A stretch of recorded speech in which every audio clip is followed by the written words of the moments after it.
คนเดียวกับเรื่องมากมายฉันรู้ว่าเธอเก่ง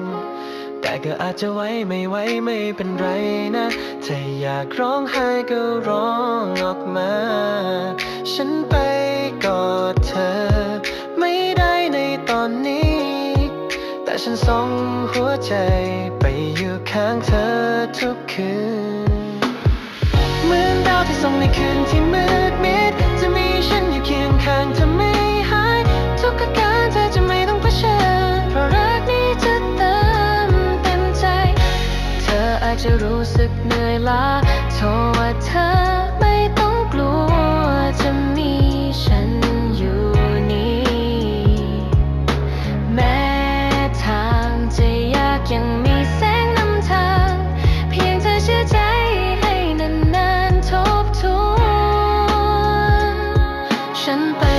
กอดเธอไม่ได้ในตอนนี้แต่ฉันส่งหัวใจ